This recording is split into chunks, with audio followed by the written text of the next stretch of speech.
do upstairs, downstairs.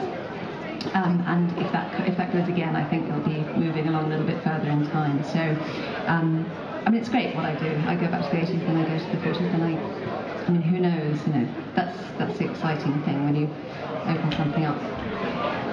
And I start rehearsing on Monday for a play which is set again in 1938, but in New York. So,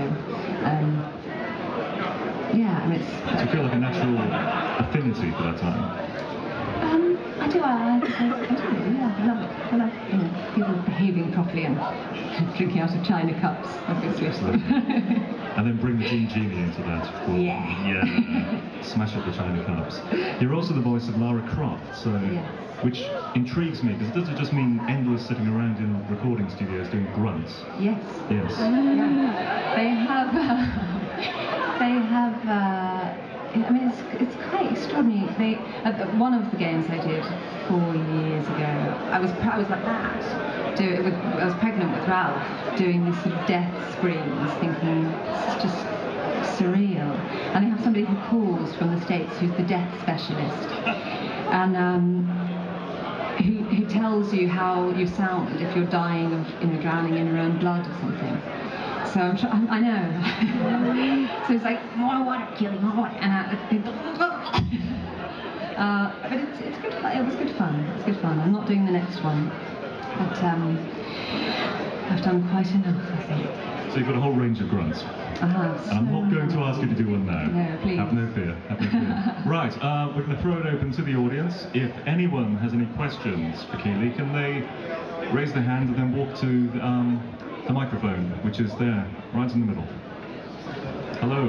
Hello, hello. Good t-shirt, yeah. Nice earrings. Hey, it's me.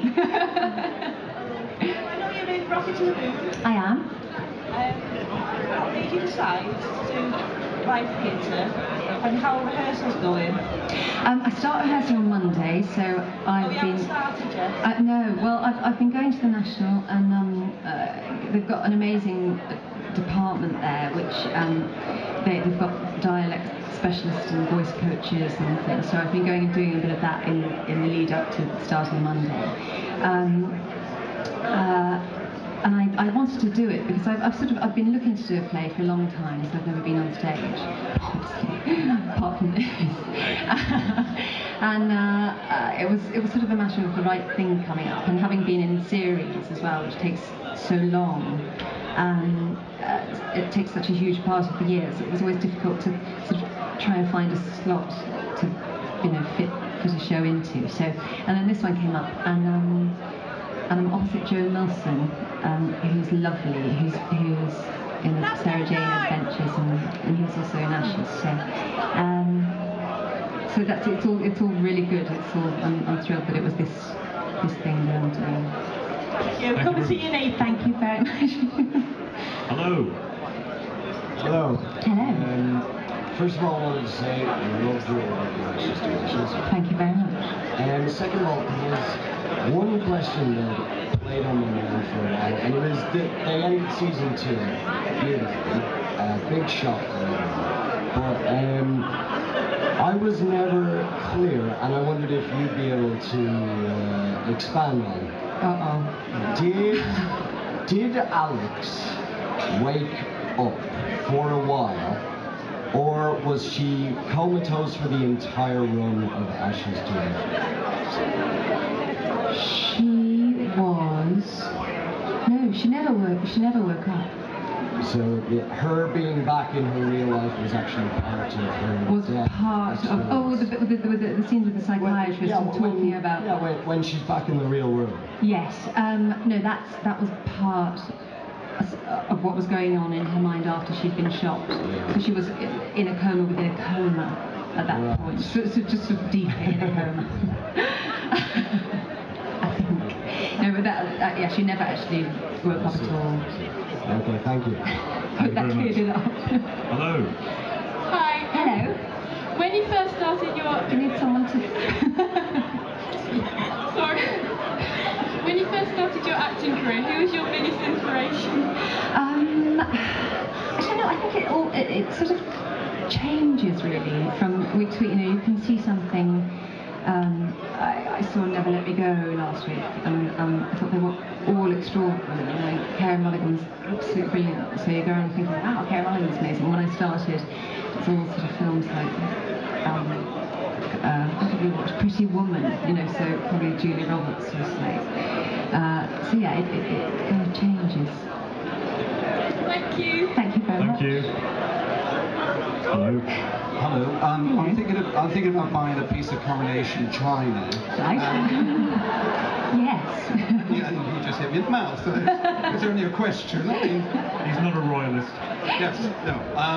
What I was going to ask you, Keeley, so thank you for coming as well. It's great to see you. The series 3, when you touched so much on about Sam Tyler, and there was lots of teasing to the fact that they may be bringing Johnson back into the series. Was that ever an option that possibly could have happened? No, that was purely teasing. Right. You just teased me for the entire time. Thank you, Keeley. That's all I was. Pleased to be of service. Thank you very much. Hello. Hi. Hello. Hi. Would you ever do a drama like Tipping Velvet? I almost did the next Sarah Waters that's coming out, but I couldn't make it fit, and I was absolutely gutted because it's my favourite book, so we just couldn't make it work. But yeah, I would love to. It was absolutely brilliant. Thank you very much. You and Rachel's girl is fantastic. Thank you. Thank you. Thank you. Hi. Hi, Keeley. Hello. You having a nice time? Very nice time. How about you? I'm just dandy. I wanted to ask you, what is your most memorable on-location moment whilst shooting Ashes to Ashes? The thing that came immediately to mind, although there are lots, was one night very close to Christmas. We had 2 cameras on either side of the crop show, and we were all in the car.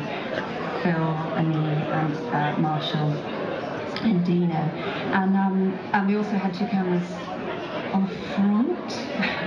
It was like a good £500,000 worth of cameras attached, and us. And Phil was driving, and it was raining, and we were going quite fast towards a wall, and the brakes didn't work.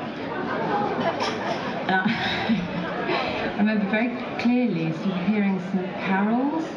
So it's like some weird. Okay, this is it. This is how it ends for me. How bizarre. It was one of those moments. And Phil managed to. I don't know how he managed to stop that car from moving, but he did, and that's why we're all still here, I think, because it was a really tricky moment. Happy days. Yes. Thank you. Thank you. Hello. Hello. Hello. Hi. When people see you in the street, I'm sure they get starstruck, but have you ever been starstruck when working with somebody? I think by the time when you're offered a job and you know who's going to be in it, and then you go on YouTube and you look up all their work, and then you check it all out. By the time, and then you meet them at a read-through, and then you have some rehearsal with them. Even if you were feeling a little bit, like, as I said with Phil, having seen Life on Mars and just gone, oh my god. And by the end of that first lunch, you just thought, what a lovely man, And so it tends to go away very quickly.